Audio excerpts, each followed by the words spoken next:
And I met Dave Nassaney about a year ago, maybe a little less, and his story is wonderful. And I said, "What do you do for a living?" He owns a gas station, but he's been spending 22 years caregiving for his wife.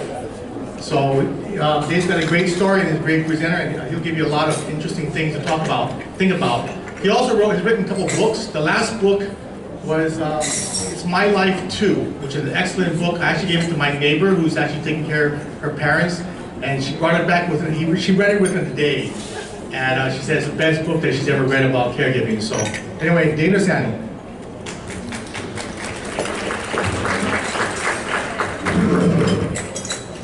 Hello everybody.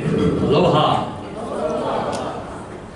I love Hawaii. It's my second home. I stay here twice a year, 4 weeks each time. And I have about 7 speaking engagements here. This is 2 down, 5 to go. So I had a couple that were earlier, but the hurricane that was a no-show postponed. So this is me, Dave Nassaney, the caregiver's caregiver, and I'll tell you my story of how that happened. We're going to call caregiving a deadly occupation. Did you know, first of all, how many caregivers do we have out there? Anybody? A lot of people. So did you know that caregiving is a deadly occupation? I mean, it's right up there with handling nuclear waste and disarming atomic warheads, okay? And I say that because people die caregiving. Let me start with my story. 44 years ago, I married this lovely lady. Her name is Charlene, and she was the love of my life. We had a fairy tale, storybook, romance, courtship, and marriage for the first 22 years of our lives together. Life was great. We raised our 3 daughters. I had one with my wife, and she had 2 from a previous marriage. She had an abusive husband, and she left him, gave her 2 black eyes and a broken nose one day, and he of course apologized, wanted her back, but she said, "No, you do it once, you'll do it again." So I was like the Prince Charming, coming off to rescue her and her children from the big bad wolf. I was young. I was only 20 years old, and she was 30. She was a married woman, 2 children, and a crazy ex-husband, and everyone told me I was crazy, but you know, we fell in love. What can you do when you fall in love? Fortunately, I've had a gas station just as long, 45 years I've been in the gas station business. My father was in the business. My uncles, my brothers, my nephews, everybody was in the gas station business. But today, I'm the only one left in the gas station business. All the others have gone broke or died. It's been good to me. So, we come to Hawaii a lot, and probably 25 or 30 years we've been coming here. We finally got all our 3 daughters raised, out of the house, married, and even had a couple of grandkids to boot. We were entering into that empty nest phase of living. Is anybody there? Just wait, it's wonderful. But one day, Charlene was complaining about a headache she had, the headache of her life. She wanted me to call, if those of you remember the 70s, she wanted me to call Dr. Kevorkian to put her out of her misery. That's how bad the pain was. She didn't get headaches. And she was gonna go to the doctor the next day, because it was a weekend. But we just had an anniversary. The next day was Labor Day. So, unfortunately, by the morning of the next day, that headache ceased being only a headache. By the time the ambulance arrived, it was too late. The woman I loved had suffered a massive stroke, left her severely speech impaired, paralyzed on the right side. Sometimes I get choked up when I say this, and sometimes I don't. You just never know. And in that moment, everything changed for us. Everything turned upside down. In fact, for the next 2 years, it was a living hell for both of us. Charlene became angry and bitter most of the time because she was grieving. I didn't know what grieving was. She was suffering her loss. She wasn't the woman that she used to be. And then I became angry and bitter for the same reasons. I felt so guilty most of the time because I was resenting my wife. And I heard myself scream one day, "I can't take this anymore!"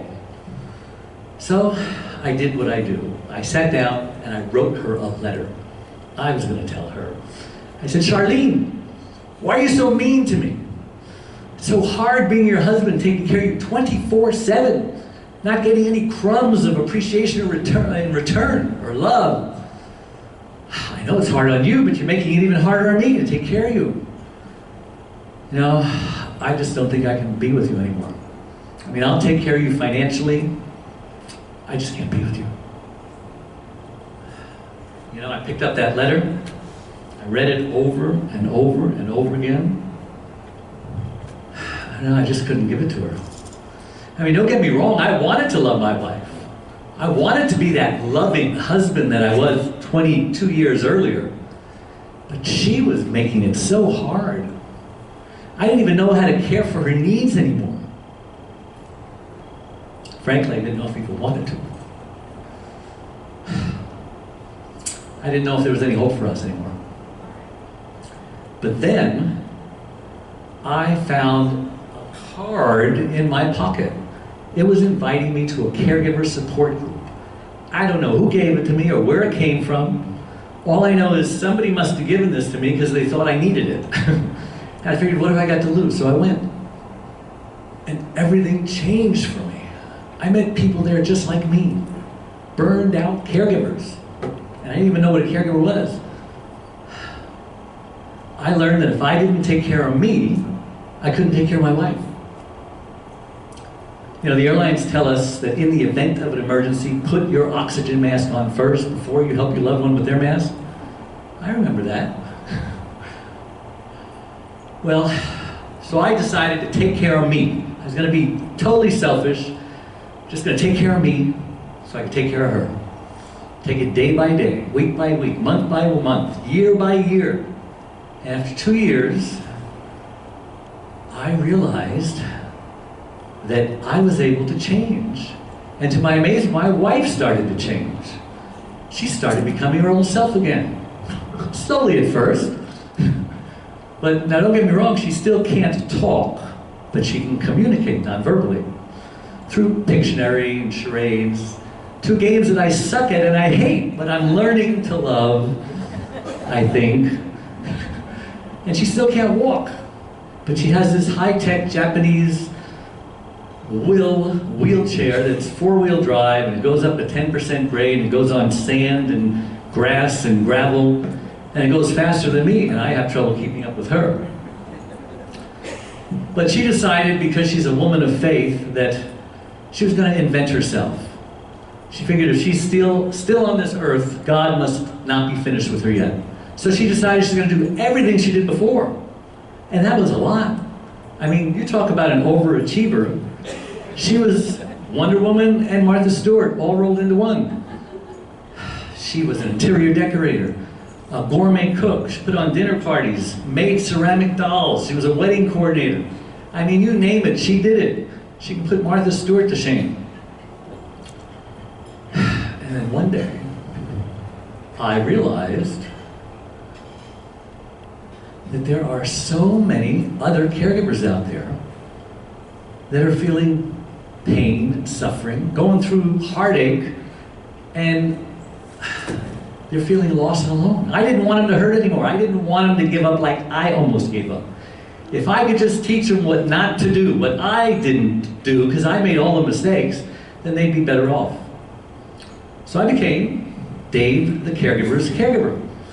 I started my own radio show to caregivers, Dave the Caregiver's caregiver, and it's just recently become a syndicated radio show in all 50 states and 135 countries.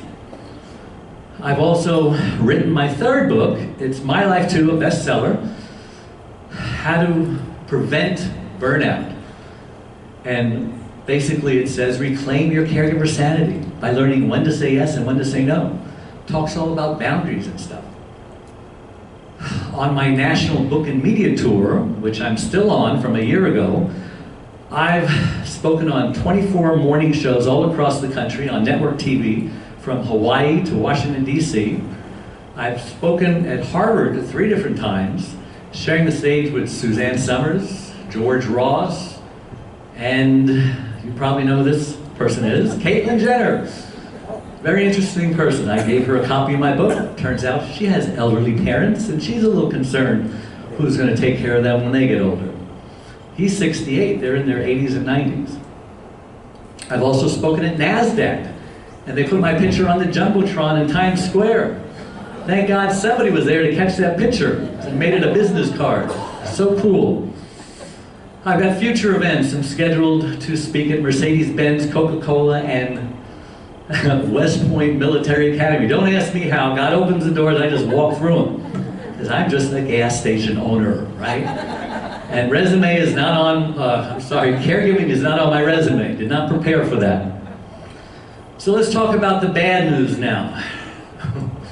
65.7 million caregivers, and I think the number's higher, in the US, unpaid, right?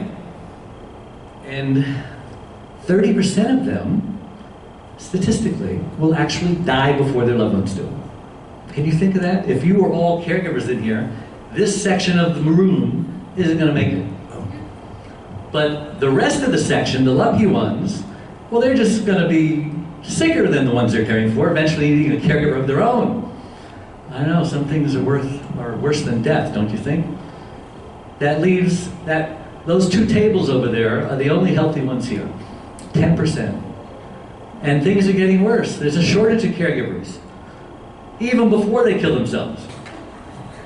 And I like to call it the caregiver tsunami. It's coming, and nobody's talking about it.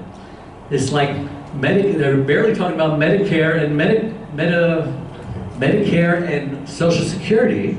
More people pulling out than putting in. It's in trouble. We are in a caregiver crisis here.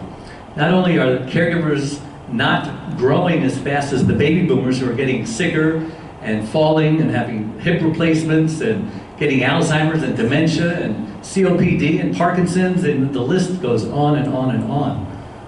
Who's going to take care of grandma? Now, it's bad enough that stress is killing caregivers.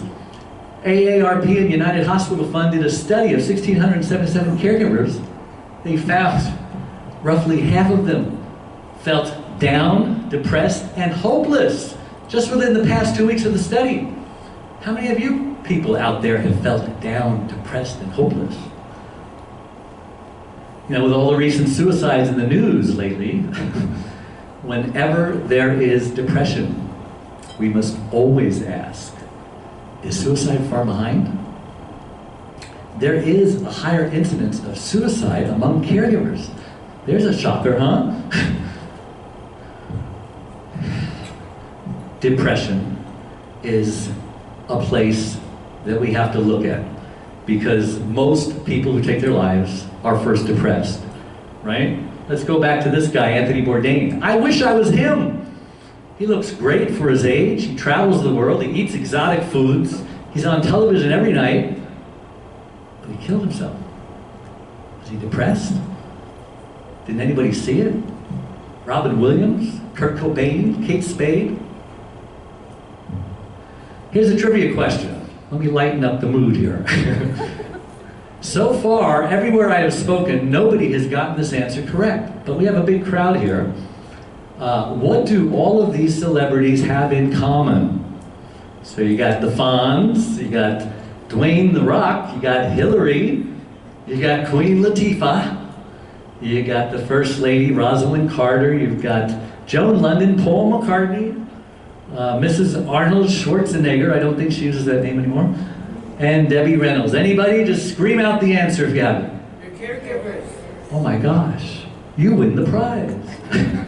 They are caregivers. Nobody knows that. Paul McCartney took care of his wife with cancer. Debbie Reynolds, of course, took care of her daughter, and then she died, so she became a statistic, right? One of those 30%. And everyone else, I think it was their parents. Hillary was her mother. So let me borrow a word from Donald Trump. There are 3 huge mistakes that caregivers should not make. And if you can just do this, you greatly increase your chances of staying alive, staying out of the morgue, staying out of the hospital. Anyone interested? Find out what they are? 3 little things? I don't see any hands. Nobody's interested. Oh, there we go. I like participation here. Otherwise, you know, you could be sleeping from the lunch. I don't know. We're interested. We're interested. Okay, this table's interested. Number 1, not putting your needs first. I already told you. How many here have been on a plane?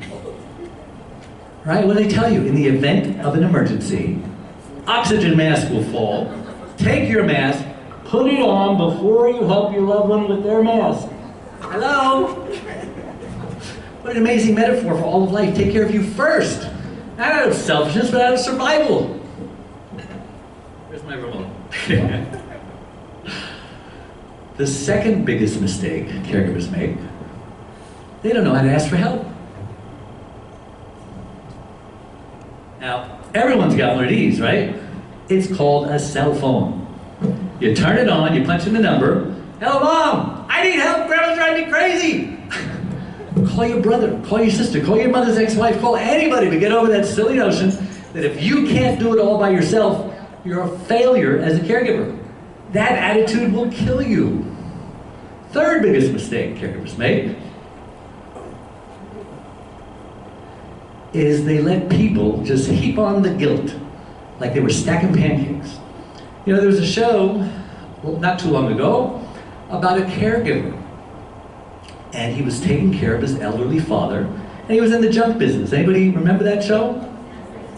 Yeah, Sanford and Son.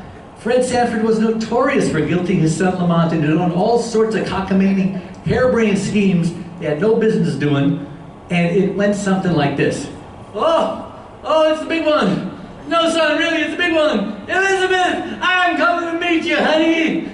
And Lamont would fall for that con every single time, even though he knew he was being conned.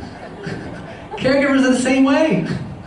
How many times do you let your loved one guilt you into doing things or manipulating you? It happens all the time. It's like being in caregiver prison. Handcuffed to your loved one. Solitary confinement, a life sentence. How many of you feel like you're in caregiver prison with no parole? So what's a caregiver to do? I'm glad you asked. They're to care. My formula: communicate with friends. Don't isolate yourself. Caregivers need a life outside of caregiving. Ask for help and be specific. And for goodness sakes, when someone offers help, accept it. Don't say, oh, no, I got it. You know, I cut my finger. I'm a mechanic. I know how to use a skill saw. And I was putting in a window in my gas station espresso bar. The window wore out. I said, I could do that. I'm not going to pay someone $200 to do it. I'm 64. I should stop doing things like that. On the very last piece of molding, I knew somebody should be holding the other end because it was long. I'm the caregiver's caregiver, and even I can't ask for help. I don't know why. Maybe I don't want to be indebted to them. Maybe I don't want to put them out. Whatever the reason was, cut down to the bone. I needed a plastic surgeon to sew me up, 2 months in a cast, and it cost me $3,000. That wasn't bad enough. 3 months later, I'm at the gas station, taking a sign off, just pushing it up. It's on 2 poles, and I'm almost to the top, and I say, should I be doing this? Remember what happened last time? I said, oh, just throw it up. One last push. The wind knocked it into my head. 3 stitches. I went to the same doctor. He said, what did you do now? I didn't learn my lesson. I'm the caregiver's caregiver. Asking for help is a sign of strength. Okay? You can't do it all by yourself. I know you were taught when you were younger, I can do it. Put on your big boy pants, whatever. You can't. Okay? Am I making any sense out there? You're awfully quiet. At least I don't hear crickets. R, rest. Caregivers need 8 hours rest every single night. But the average caregiver gets 2 or 3. I can't survive on 2 or 3, can you? How many here get 2 or 3 hours sleep every night? God bless you. Eat healthy, nutritious food. Don't eat junk food. Junk food's got sugar, chemicals, processed ingredients. All that stuff will kill you. That's why I wrote my book. It's my life too. Reclaim your caregiver sanity. So there are some warning signs, right? There's warning signs. You guys are trying to find out the warning signs for dementia. Now, I'm concerned about dementia. I forget things all the time. I like that lady who spoke this morning. She says, they'll never know if I'm demented because I'm always like this. I can relate. So I actually found out that there's a study, a dementia study, Alzheimer's study, and it was free. So if it's free, it's me. I joined, and every 6 months they give me this test. The first few questions are pretty easy. What's today's date? What state do you live in? Things that my mother could not answer, but I answered them. And then they go on, count backwards from 100 in increments of 7. Well, I did that. And then they go on, they tell you a little story with lots of details about Sam, the tractor trailer driver who was driving in South Carolina, who veered off the road and he heard on his CB radio, breaker 10-9, and says, okay, tell me all the details. I didn't do too well on that. And then they give you a 15 list of words. They said, when all was said and done, well, you're right at the borderline, but you haven't hit it yet. And I says, thank God. I went back 6 months later and says, hey, you're moving in the right direction. You're only that far from the border now. So I told them I'm speaking, I'm doing things that's out of my comfort zone. They says, that's good, keep it up. Oh, we didn't go over that. Physically, feel exhausted and worn out. Good place to look. Emotionally, resentful, stressed, bitter. Relationally, feeling used or unappreciated like I did with my wife. Frantically overwhelmed or depleted. Let me ask you a question. When is the last time you did something with a loved one? A movie, dinner, anything. Isolation. Do you find yourself catching every little bug? You're always coughing or giving germs or getting germs. Your immune system is compromised because you're not eating right, you're not sleeping right. That's a sign. When is the last time that you went to a movie with a friend? I think I said that before. What should this one have been? When was the last time you did something you loved, right? Your nails, a massage, go to Starbucks. All you gotta do is pick up the phone. Hey, I would love to take a 1-hour bath. Can you come over and watch Grandma? Was that hard? If they say no, say, okay, well, what time can you come? Or no, how about tomorrow? If they say no, then they're not your friend. Call somebody else. Do you find yourself snapping at everybody? Don't be this person. You used to be so nice. Now you're chopping people's heads off. Guilt is a big one.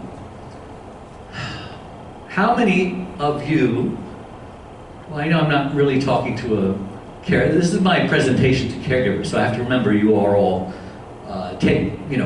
probably taking care of caregivers or ministering to them in some way. But many caregivers make crazy promises to their loved one. Or on their father's dying deathbed, they made them promise me you'll never put your mother into a nursing home. I promise, Dad. That kind of a promise will kill you. Because one day your loved one's going to need 24/7 care. And guess what? You can't give them 24/7 care because you have to sleep 8 hours. And I assume you have to work 8 hours.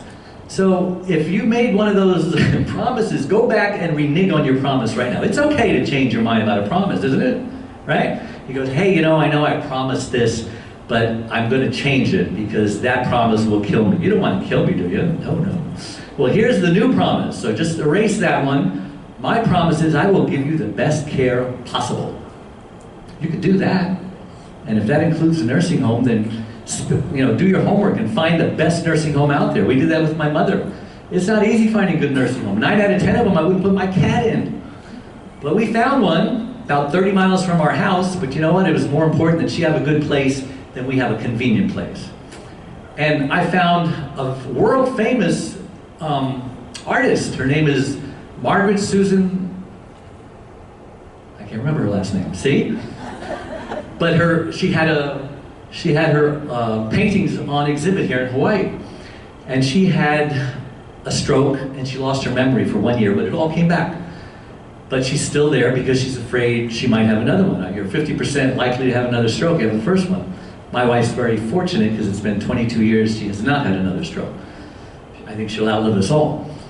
So her daughters looked all over the country for the best assisted living they can find. And guess, they've stuck her where my mother is.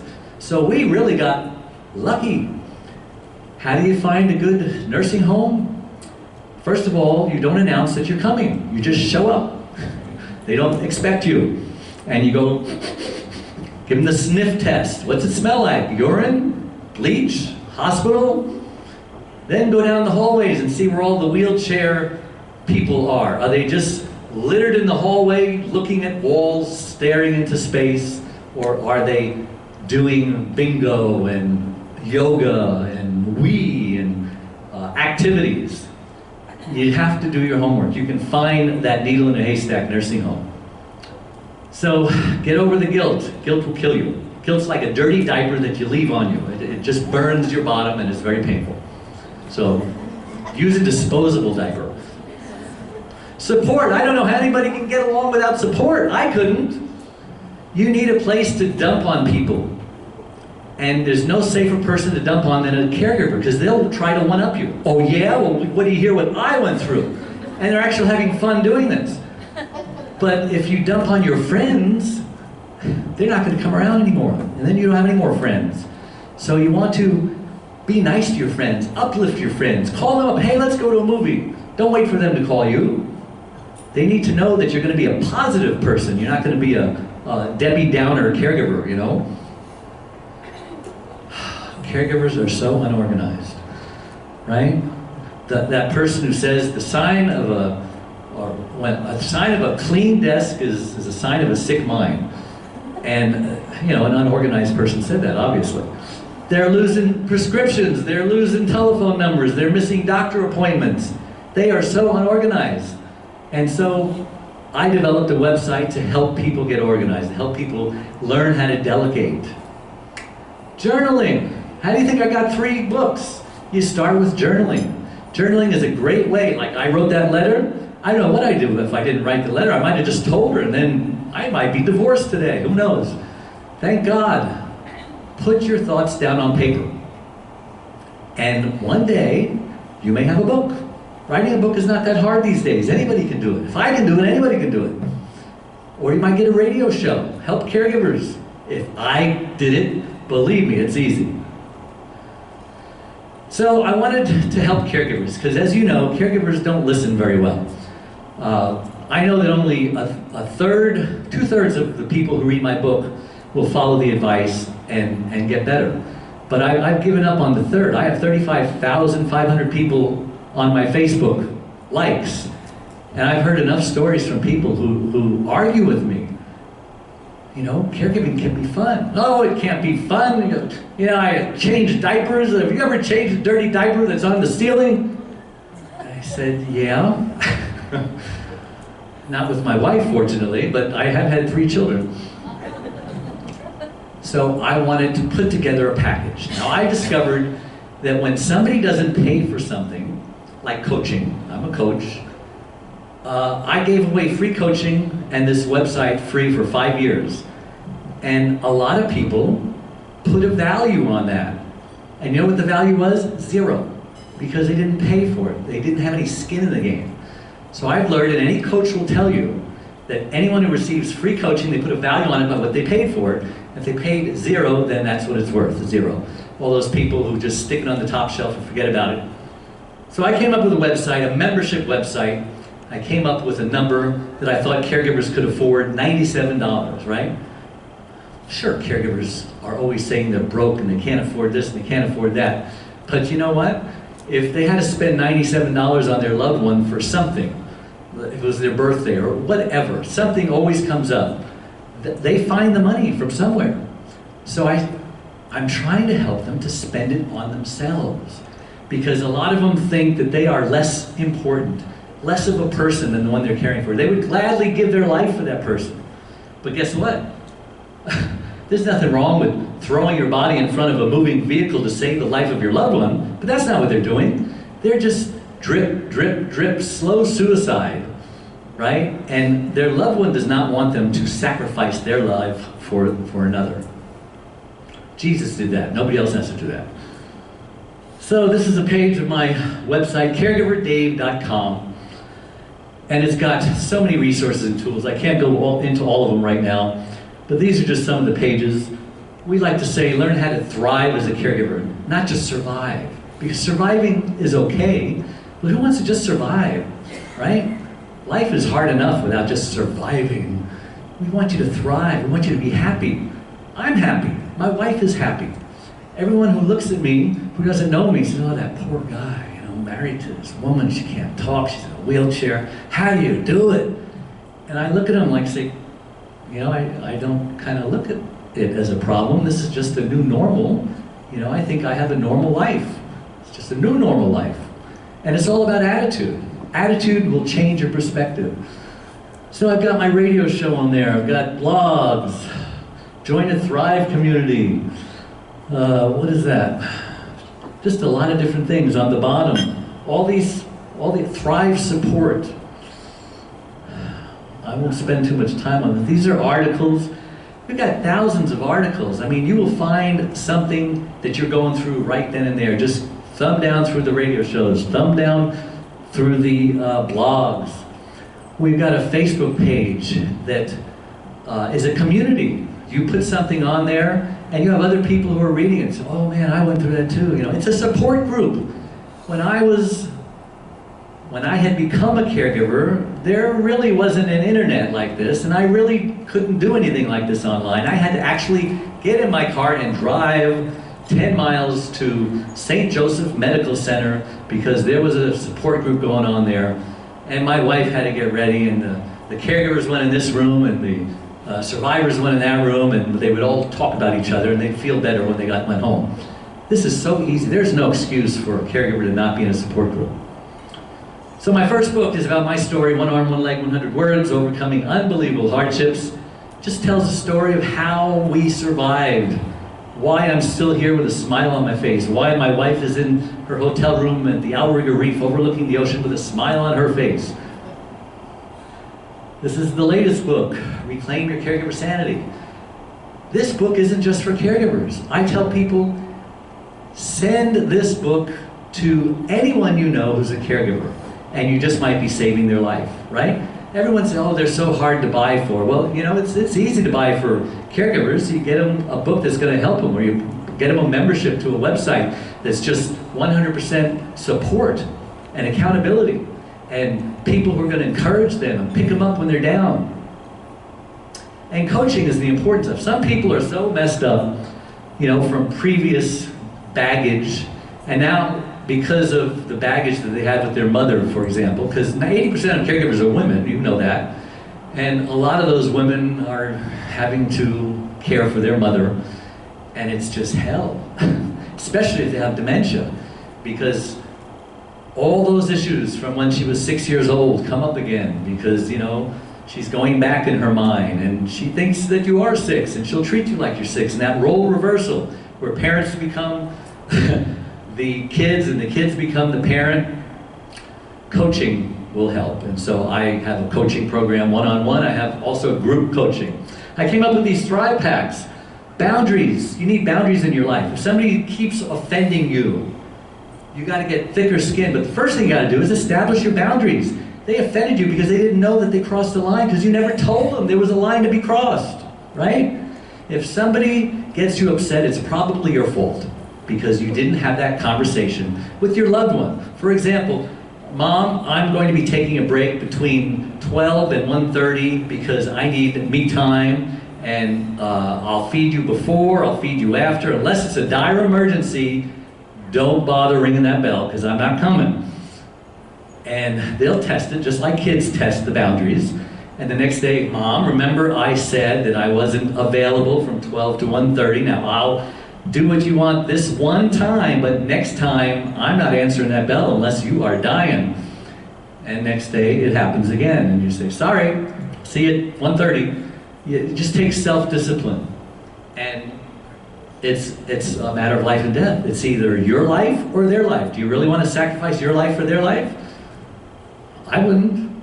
Even though I love my mother and I love my wife, if I don't take care of me, we're both going down. Oh, I found it. Caregiver Strive Guide. This gets you on track. Brand new caregivers don't know what to do. They don't know. They're just lost. And this will teach you all the things you have to get organized. If you are a veteran caregiver who's gotten off track, this will get you back on track again. Perfectionism. Do we have any perfectionists out there? You guys are too shy. I know you're all perfectionists. And, you know, I can't do enough for my loved one. I can't do it good enough. That attitude will kill you. You got to get over perfection. There's no perfect people in the world. You can't do it all by yourself. Isolation. Already talked about that. You need a life outside of caregiving. Anger and depression. Anger has its place. Even Jesus turned over the tables of the money changers because he was righteously indignant. Anger is a part of the grief process. So anger has its place, but you got to keep it under control. Depression. I already told you. If you have if you're depressed, what's the difference between being depressed and being sad? Because maybe it's clinical depression. Maybe you've been in bed for 3 days. You don't want to get up. Maybe you haven't eaten in 5 days. Maybe you're eating a gallon of ice cream every day. Whatever it is, you got to fix it. Go to the doctor. They have this little thing called antidepressants. Maybe you tried it. Maybe it didn't work. But there are so many on the market. You just probably needed the right brand or the right dosage. Give it another chance, because the alternatives, the depression and possible suicide, it's worth you taking the risk and going through. It could take you 6 months to find the right dosage. I strongly encourage you to. What if Anthony Bourdain and Robin Williams and Kate Spade were on the right antidepressant? They'd probably still be here today. Guilt-free, resentment-free, wouldn't that be nice? It's possible. I have a hammock at home, and I get a lot of wisdom on my hammock. I pray, I meditate, I solve the world's problems when I get up from that hammock. Then I realize I'm being selfish. I'm keeping all that wisdom to myself. So now I started this video series. I think I'm up to 60 or 70. 5 minutes of Dave's hammock wisdom. And I talk about things, I can't read it from here, but different things, little snippets of encouragement, 5 minutes. If you just had an argument with your loved one, go find one of these, and in 5 minutes I guarantee you'll feel better. This is our private Facebook page. Some of you, maybe you don't want to share your story where anybody can see it. So there's a private closed group that only a small community of people who you slowly build the trust, and you know that what stays in Vegas, what happens in Vegas stays in Vegas, so to speak. I have these cards that I brought, 25 of my top radio shows. It's a USB that plugs into, many of you have a car stereo, that plug into that. These are the 30-second versions of my wisdom. They're called care cards. So let's say you're in the middle of an argument. You just have enough time to hide in the bathroom for 30 seconds, look at your phone, get some encouragement, a 30-second snippet like a fortune cookie, and you're ready to go out there and finish the argument. This is our resource page. And one of the items on this resource page is a book by Camille Superson, and it teaches you how to get free stuff, how to get government aid, county, local, veterans, states, Medicare, Medicaid, you name it. It's a great book, and that's on our resource page. I think it's like $25, but if you get it from her website, it's cheaper, and she will give you an extra bonus. So all these things, group coaching, it's like a group therapy, right? Group therapy is beneficial because if I'm hearing this guy's problem, 3 other people are saying, oh yeah, that's my problem too. I'm telling him what to do, and I just told 4 people what to do, but I only told 1 person, so group therapy is great. I will actually interview you if you want me to, because I know most caregivers, oh no, I don't have a story. One lady at my table who was one of the speakers up here, I said, hey, I'd love to have you on my show. And she was really strong. And then the minute I said that, she was, oh, no, I can't do that. everyone has a story. I have a story. I wasn't always an extrovert. I was just a little mealy-mouthed introvert, and look at what caregiving has done for me. I like who I have become. I wouldn't go back for $1 million, but you know what? I wouldn't want to repeat it for $1 billion. But I'm glad that it happened. I'm glad I don't have to do it again, and I like who it has made me become. And I think if my wife is honest, even though she can't talk and she can't walk, I think she likes what it's done to her too. Because let's face it, we're not on this earth very long. I mean, I'm in my twilight years. I'm 64. 80-year-olds are going to say, oh, she's just a kid. But my wife is 74, so, you know, how much longer can we live? But we're going to enjoy life as if it was the last year of our life. And heck, we're spending our children's inheritance. They don't deserve it anyway, right? They didn't have a call. So I put all this stuff together. I put a $1,000 value on it, but it's really more. It's like, how much is your life worth, right? It's like that Visa commercial. CD, $27.95, television, you know, $129. Time with your grandkids, priceless. So I have a special deal just for Hawaii because I've been speaking to a lot of people here in Hawaii. My membership site to be a member is $97, and because Percy's my friend and I want it to be nice to I love Hawaii. It's my second home. I spend 60 days a year here. So I'm just going to cut it in half for Hawaii people if you want. There's a special website to go to only for Hawaii people, and don't tell anybody who's not in Hawaii because they'll be jealous. mahalodave.com. Yes, that was available. And I brought books. I think I brought the second book, but I was looking there and I couldn't find it. I have to look better. But the first book is $10, second book's $15. If you want to buy two of them, they're $20 each. So I'll have to look and see what I've got, because everywhere I go, no matter how many I bring, they sell out. So that's my talk, and that's what I normally talk to caregivers about. So hopefully you learned something, and I was entertaining and educational. Thank you very much.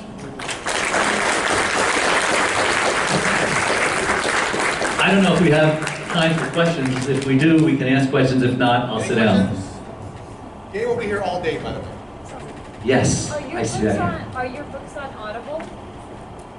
I am in the process of getting them on Audible because you're like the 100th person who asked me that question. Well, And I drive a lot. I'm so busy, and I was thinking about here in the hotel. I says, you know, why don't you just start? But then I would have waves crashing in the background, and I'd have to come back here to finish it. So, yes, I promise you they will be audible. Great, thank you. Anyone else? Okay, speak now or forever hold your peace. That's what they said at my wedding.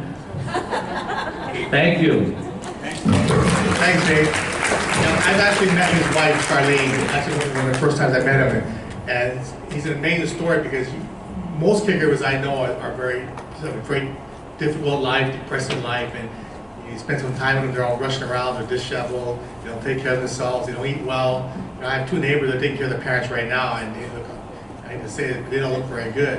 But when you meet these guys, him and his wife, Charlene, you gotta see the wheelchair if you get a chance. It's made in Japan. It's probably worth about $20,000. It's got hydraulic wheels on it. It's got these nice $10,000, and it's got these Japanese, like these lunar spaceship wheels on it, and it's amazing. They came out with a Medicare version now. It's free for Medicare patients. Wow. Yeah, he's got a wealth of knowledge. I've actually been on his radio show as well. So thanks a lot, Dave.